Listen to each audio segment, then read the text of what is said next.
Okay. Welcome. I'm here with Dr. Amy Schaus, acupuncturist and functional medicine practitioner. And today we are going to talk about the ketogenic diet, what that is, what it means for your health. So, Amy, is there anything that you would like to say about yourself or your practice to start off? Sure. I'm Dr. Amy Schaus, and I have a private practice in San Rafael, California called NorCal Integrative Medicine.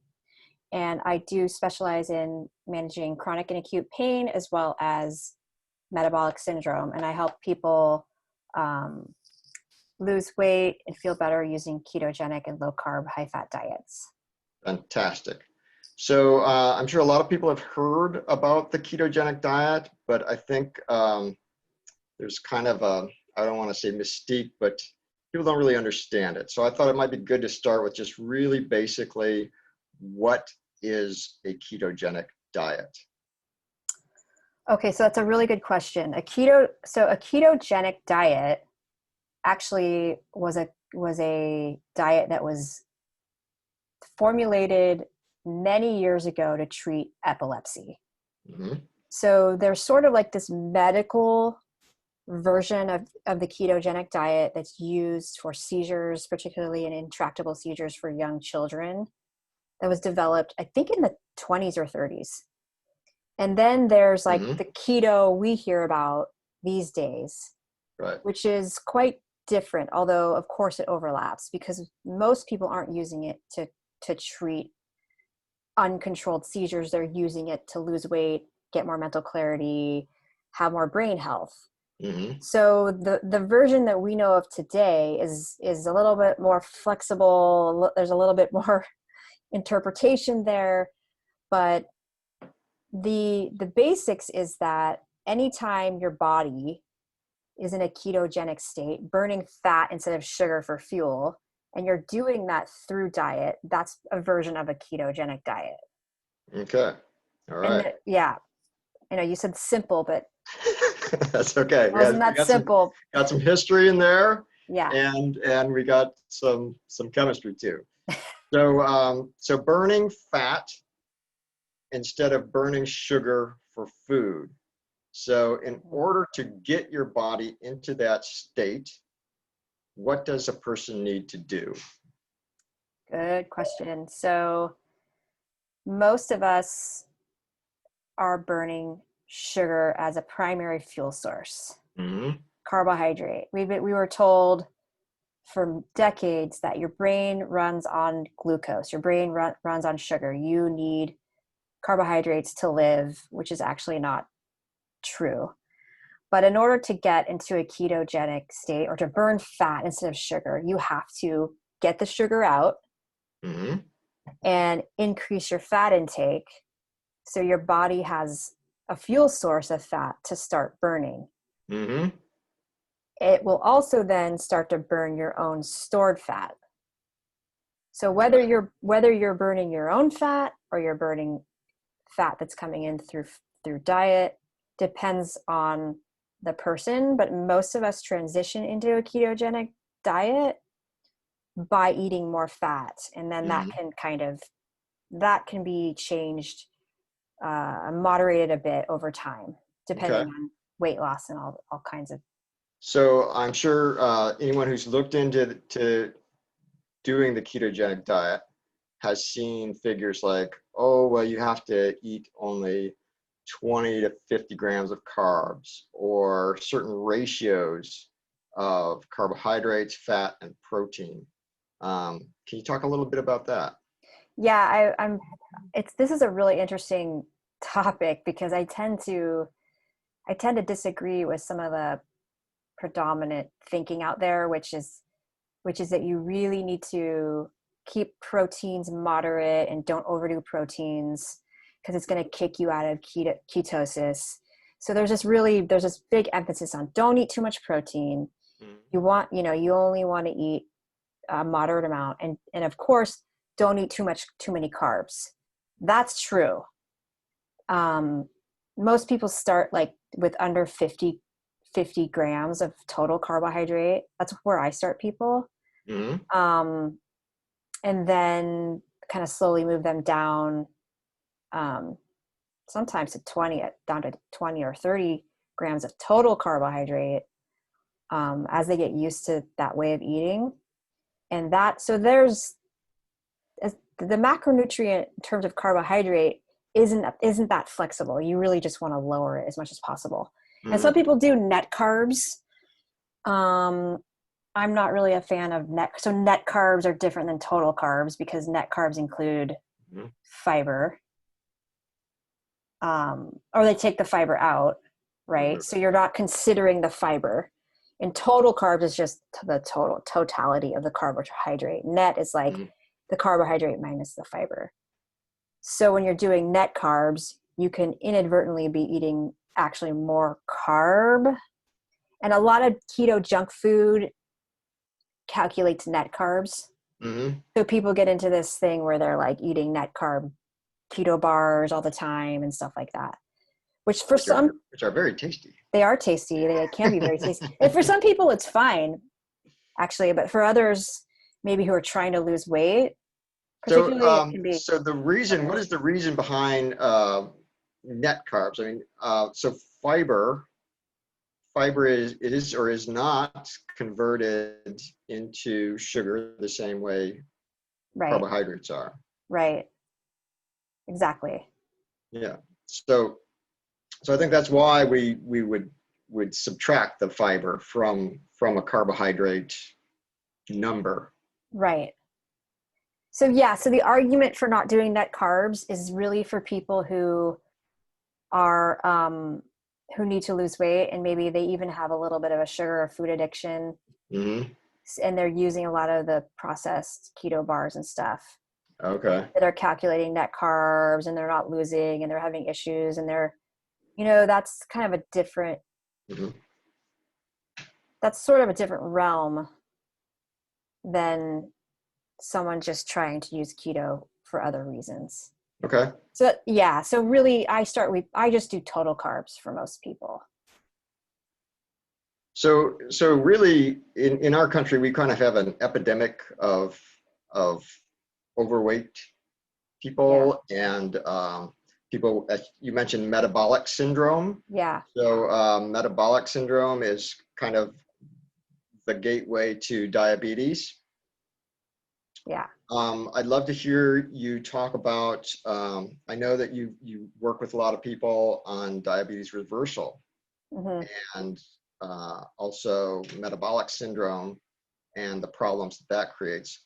I think metabolic syndrome as a term is unfamiliar for many people. So if you could explain a bit about that, and glucose intolerance, I think it would be very helpful for people. Yeah. So metabolic syndrome is like, of course, we hear these terms: syndrome, you have this syndrome, you have that syndrome, which basically means it's kind of a cluster of things. But metabolic syndrome specifically is high blood sugar, high blood pressure, abdominal obesity, high triglycerides, and low good cholesterol. So it's actually, there are 5 actual key things that determine it. But, it's a gut, if you're walking around with a gut, you've got a lot of abdominal obesity, you have high blood pressure, your cholesterol numbers don't look great, you've probably got metabolic syndrome. So it's just sort of like this catch-all term. And what does that mean for your long-term health? What does that do to your body? Well, it's very inflammatory. Your body can't, so I'll say this: metabolic syndrome is the cluster of things, and there's one underlying basic mechanism for metabolic syndrome. And that is when insulin is running too high and for too long all the time. So insulin as a hormone, and hormones like to come out, do their job, and leave. They don't like to hang out. Hormones, they're just like, doing my job, I'm leaving. When insulin is on being utilized, and the pancreas is having to create insulin all the time, multiple times throughout the day, all day long, you get into this hyperinsulinemic state where there's just too much insulin running all the time, and because there's too much sugar coming in, Mm-hmm. at a high frequency. It's all about high frequency, not necessarily that you eat sugar, but at the frequency at which you are. Okay. Sugar meaning, candy bars or rice or bananas or, so that's the underlying mechanism for metabolic syndrome. Okay. Yeah. Great. So when we switch our fuel source from sugar to fats, which produces ketones, we kind of get out of that loop, right? We get out of the burst of energy with the sugar, Mm-hmm. and then the crash, Mm-hmm. which is really typical of people who are hyperglycemic, Yeah. or even hypoglycemic. Yeah. And we kind of retrain our cells to actually be more reactive to insulin, because they're not getting these big bursts. So when we are having all of this sugar coming into our bodies, our cells start saying, hey, this is too much. Yeah. And they become what's called insulin resistant. Yes? Right. So the insulin comes along and the cells say, hey, I don't need any more sugar. I am not going to respond to this stimulus of insulin. So just stay in the blood.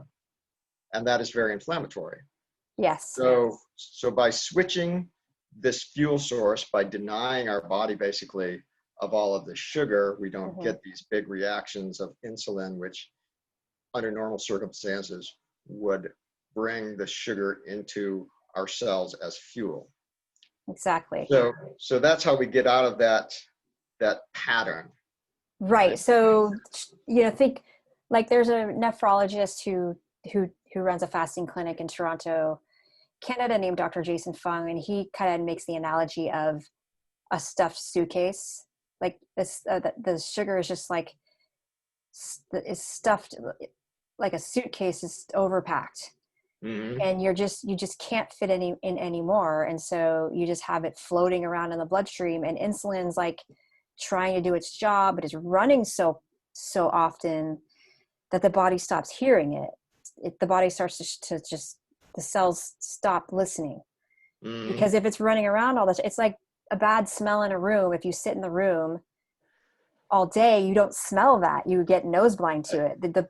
You're resistant to that smell. It's the same thing with or most addictive drugs, right? Yes. Your body adapts. It needs more and more to get the same response. And it's a normal adaptive mechanism actually to become insulin resistant when it's just overused. And so what we do with keto is, so your body only stores 600 grams of sugar, right? There's some in the liver and there's some in the muscles. Mm-hmm. And then it starts to overflow into the bloodstream. You get insulin resistant. You're gaining weight because your liver's turning sugar into fat, and that sugar is just floating around, and it's mucking up your immune system.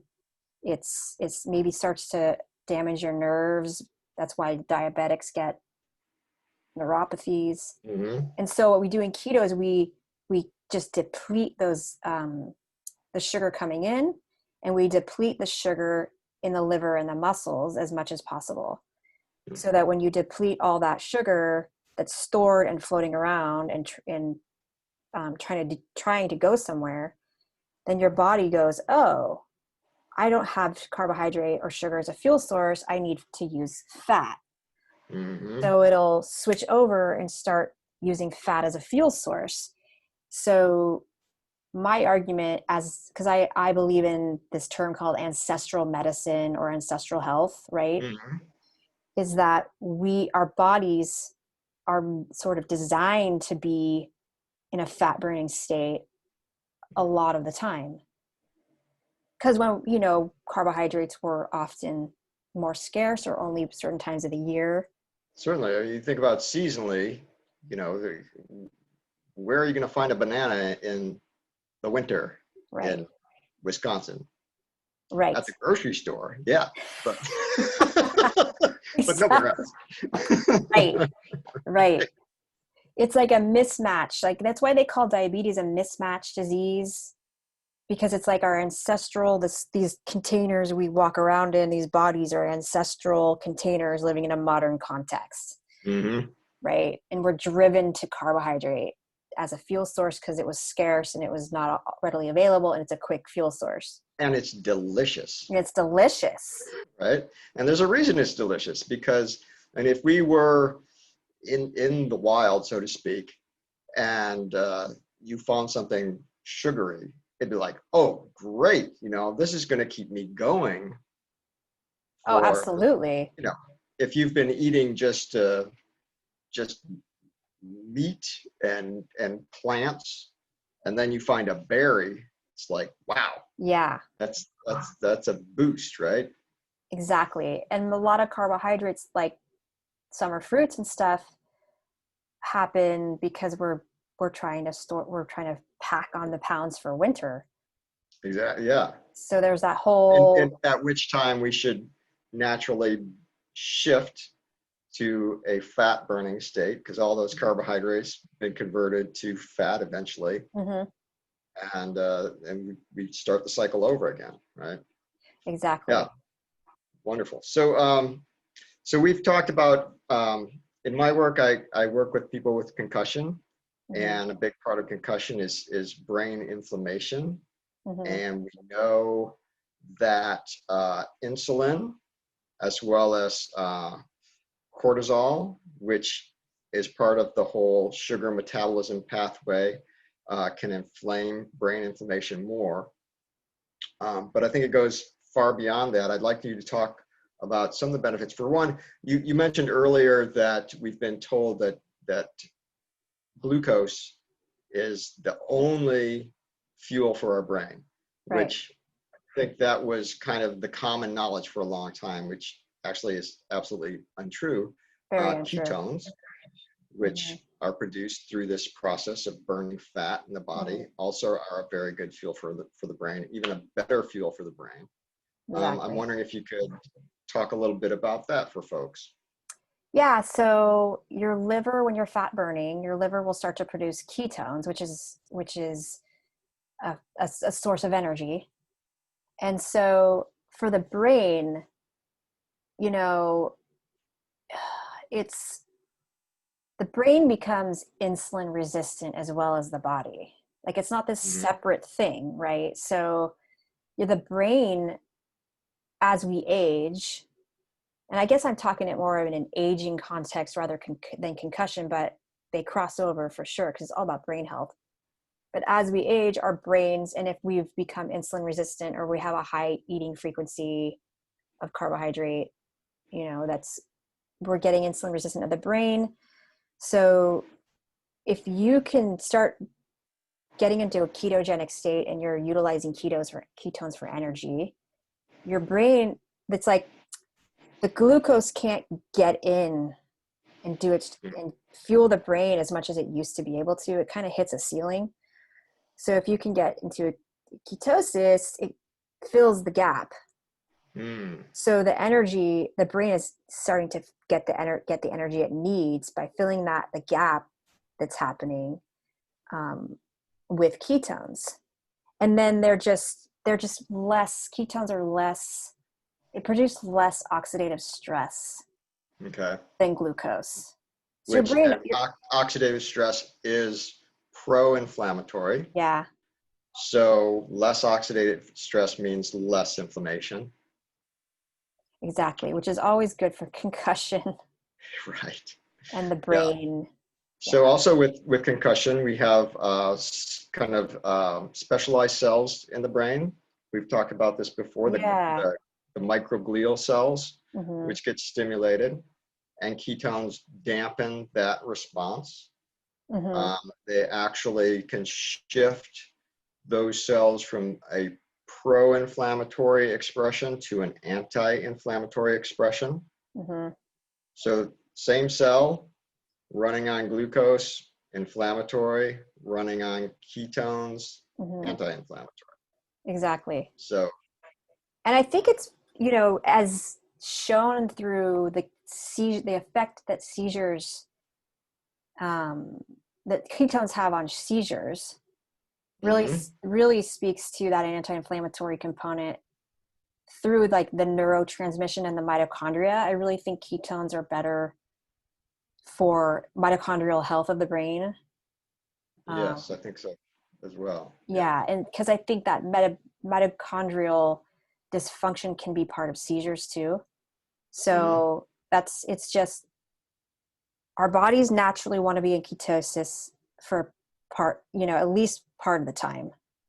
Hmm. And so our brains want that too. And we can heal our brains with this mechanism. So while we're kind of a related topic, said if we're in ketosis for part of the time. So let's talk about another thing that's out there and people are seeing a lot of intermittent Mm-hmm. fasting, Right. right? Yeah. So when I first saw that phrase, I thought, oh man, I I am terrible at fasting. Yeah. Me It's too. really hard for me to go without food, right? And I thought, oh, these fasts, you got like 2 or 3 days where you're drinking juice or you're eating grapefruit or whatever. No way, I'm never gonna do it. Right. Ate it. Um, Not gonna happen. So why don't you explain what intermittent fasting really is? So yeah, I have had a similar response because I was the same way. I'm like, I'm not doing that. Like, I need to eat breakfast. I need to. Um, but that's when I was more of a sugar burner. But Yeah, me too. yeah, and then you realize that oh wow, I don't. Yeah, it's liberating to realize you don't have to do that. So intermittent fasting really it really means time restricted eating. So you're restricting your eating time to a certain window throughout the day, and that can look like many things. It could be a larger window. You could be eating 12 hours out of the day and fasting 12 hours of the day, or you can be eating, 8 hours of the day and fasting 16 hours a day. It kind of depends on where that person lands and what their lifestyle is. And I typically have people doing I call it accordion style because I haven't thought of a better name. Hmm. Like if something they like doing a 16-8, they're fasting for 16, eating for 8, their eating window is 11 to 7. Maybe on Sunday they have a larger eating window, or maybe they do a 24-hour fast and they only have one meal. I kind of like them to mix it up, like cross train their eating windows. But intermittent fasting is a way to get insulin low for part of the day, so you're Hmm. not running it all the time, Hmm. and that's going to lower inflammation. And interestingly, I just want to say really quick that I think it was the Journal of American Medical Association. I think I'll have to double check, but there was a recent study that came out that they had 60 participants, and because this is going to be in the news and people are probably going to start asking questions about this, Okay. that intermittent fasting doesn't work Hmm. in terms of weight loss. And they found that they put like part of the group on a regular diet, or actually they both ate the same. They didn't restrict their diets at all. They ate whatever they wanted to, but one group only ate between 12 noon and 8 p.m. Hmm. And they now and there was not a lot of difference between the two groups. So now everyone's saying intermittent fasting doesn't work. Intermittent fasting doesn't do anything. It's actually bad for you. But they don't talk about what they ate. Right. Yeah. So that Which is also true. matters. So if they're eating candy bars for 8 hours, it's really not going to help them. Right. So you're going to see people, oh, I heard that doesn't work. That this reputable journal said it doesn't work. But when we dive into what the study actually was, I have a lot of questions about that. So that was a little bit of a tangent, but Okay. Yeah. A good tangent because yeah, people are going to. That's what people see. They see things in the media and it's like, yeah. oh well, I'm not going to do that. I mean, what's the point? Or they say, I tried intermittent fasting, it didn't work for me, and now I know why. But Mm. really, when I talk to people who've tried intermittent fasting, there are a lot of reasons why it didn't work. And when we start to ask questions like, were did you change your diet at all? Did you lower carbs? Did you usually it's people who jump in and they haven't really gotten into fat burning yet. Right. So that was actually my next question. Yeah. So during intermittent fasting, one of the things that happens is you start producing a lot of ketones because you're not getting any carbohydrates. You're not getting anything. So you have to burn something. You burn whatever fat you have, and you produce ketones. So there's all the benefits of that. But if you have not been doing, and I've heard different sides of this, right? So if you have not been doing a ketogenic diet, well, first of all, it takes a couple days for your body to shift from being able to use carbohydrates into using ketones for fuel. Mm-hmm. So if you haven't already made that shift, which they call being fat adapted, Mm-hmm. you're now using fat as your fuel source, which turns into ketones, which is the gas that runs the engine now. If you haven't become fat adapted, then you might crash if you try to do intermittent fasting, because you're producing the ketones, but your body doesn't know how to use it for energy. Right. Yeah. And often people will crash because their body is making that shift. So they're in that, like, they call it the macronutrient dead zone, where they're like, they're not quite there.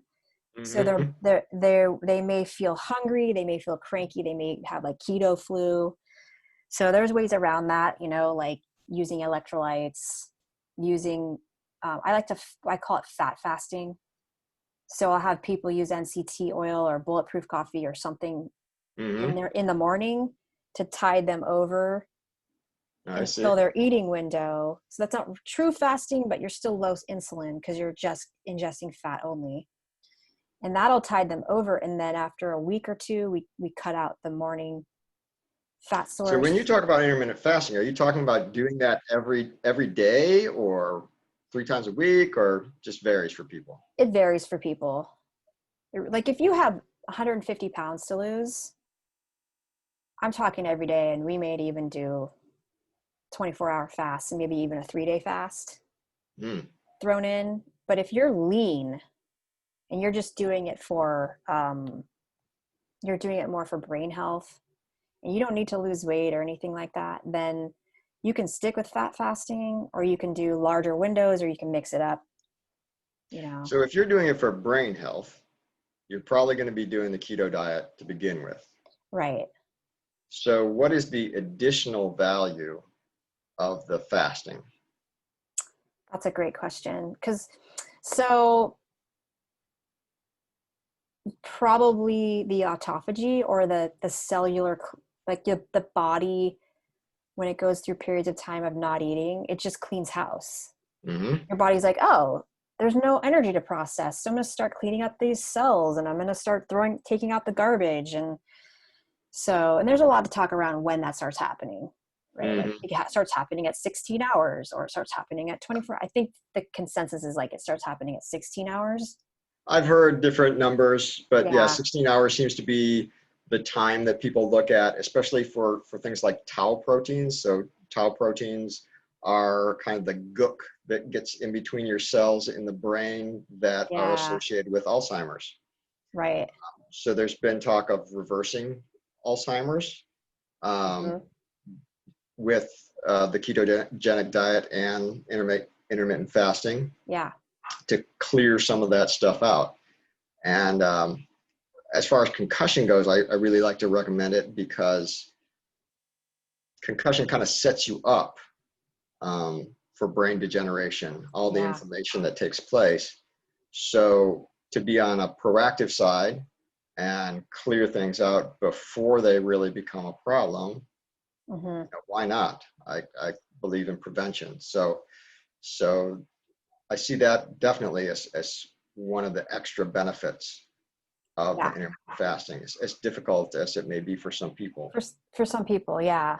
Although I think once fat adapted, I don't know, what do you think? Once fat adapted, most people do pretty well with some well, my own personal experience has been that it's okay. It's not bad. And I think I was really afraid to do it because before I tried the ketogenic diet, I was in that group of insulin resistance, where if I did not eat very regularly, I would crash. I would get super cranky and tired, and then I would eat and have this nice big spike of carbohydrates and sugar in my body, and I'd need to take a nap. I know. I was just gonna ask you. Then you got tired, didn't you? Yeah. Right?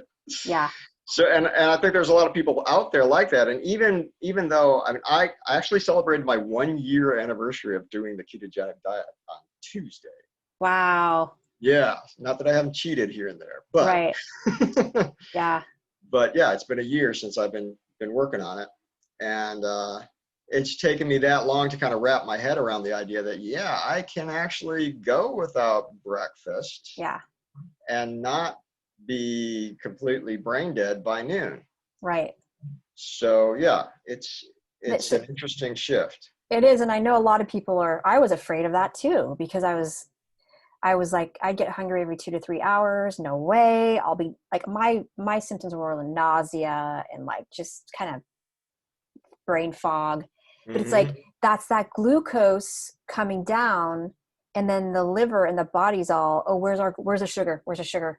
Because it hasn't. So then it releases cortisol, and then you get like that stress response. You may even get sweaty or palpitations. I would get nauseous and just, you don't feel good. But when you switch to fat burning, you know, your liver, your body's just like, oh, I can do this. Yeah. It's more smooth. So you're not getting the cortisol ups and downs like you previously were, if you're doing it right, you know? Yeah, it's basically adrenaline, right? It's like you're going into fight or flight mode. Yeah. It's stressful. Very So stressful. there is a fear, because we've had 30 years of eat 6 meals a day, you eat your healthy whole grains, eat your bananas. You know, we've had decades of programming around that. So people do have anxieties about transitioning to a different, like more ancestral way of living.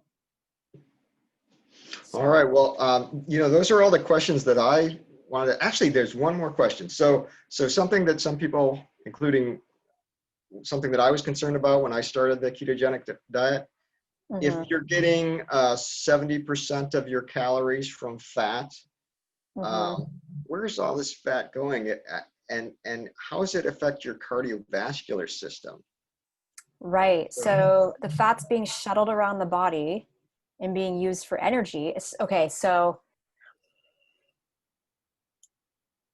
you know, it depends on the person, but if you're lean, like you're lean, I'm lean. I didn't used to be lean, but with keto, the ketogenic diet, I've gotten a lot leaner. Your body's going to be shuttling around fats in your bloodstream through LDL, your cholesterol particles. So you can get higher cholesterol on keto, but it's all in context. But does it mean the quality of the fat is really what you want to worry about in terms of inflammation, I think, and cardiovascular risk.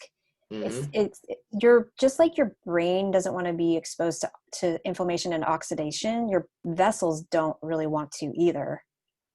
So if you have janky fats running around your vessels, you know, like a lot of polyunsaturated fats, like seed oils, industrial oils that you're eating through processed foods or cooking with canola or whatever, then I think you're at a higher risk. And if you add sugar to those unstable fats, then you've got a lot of inflammation. But that's not keto, because you're getting the sugar out with keto. But you could definitely do keto in a way that's like not healthy, depending on how you source your fats and So stuff. what I hear you saying is that your cholesterol levels may go up on the ketogenic diet, but maybe it is not a cause for alarm. Maybe it is not a cause for alarm. There's a lot of controversy around this topic.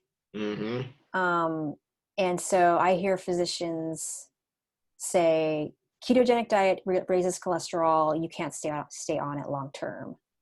But I mean, I've seen people who aren't even really doing keto. They're just doing a lot of intermittent fasting and their cholesterol goes up because they're losing weight. Mm-hmm. And so, and their body, as they lose weight, is just using more fat for fuel. So I think there's a big gray area, but there's a lot of talk now around the mechanism of cholesterol, why it goes up in keto. And some Mm-hmm. people, like, there's a guy named Dave Feldman who's an engineer, and he's done a lot of research on this. He calls it, especially for people who are lean, he calls them lean mass hyperresponders.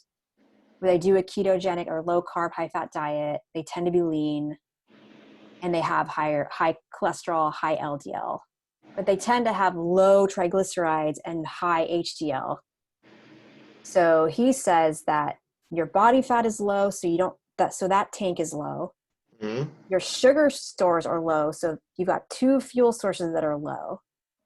And so you're taking in fat through your diet, and your body is using the LDL to as you know to transport the fat for fuel within your body, because that's the context that your body is in. Mm-hmm. And so people's LDL will go way up, and so, but you'll typically again see low triglycerides and high good cholesterol. And so his theory is sort of like, should we worry about this? It seems like a normal adaptation. Why would your body want to kill you? But it can be misinterpreted, and then there's also truth to high cholesterol being a bad thing. So it's very complicated. Mm-hmm. But it's good to get like a fractionated lipid panel to kind of get a real look at what's going on.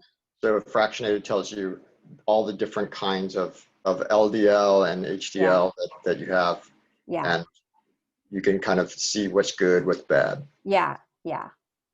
Instead of just looking at the basic numbers, it'll kind of dive in and give you the subcategories, which matter. The subcategories of LDL matter. Mm-hmm. Okay. Right? Wonderful. So, yeah. All right. Well, I think we've actually done a pretty good job You have. of looking at a topic that there's a lot of confusion around. There's a lot of misconceptions around. I hope we've made it more accessible to people. Mm-hmm. If you guys have questions, Dr. Amy, why don't you provide your contact information for everyone? Is that okay? Oh, yeah, absolutely. So it's Dr. Amy Schaus, and I'm in San Rafael, California. I also do telemedicine. And you can find me at NorCalIntegrativeMedicine.com. All my contact information is there. Great. And I'm Dr. Jonathan Smith. I'm a doctor of chiropractic. I have a specialty in helping people recover from concussion. I'm also in San Rafael. My website is balancedc, that's balancedavidcharlie.com. It's been a pleasure, and let's talk again soon. All right. Thanks, Dr. Smith. Thank you. Bye. Bye.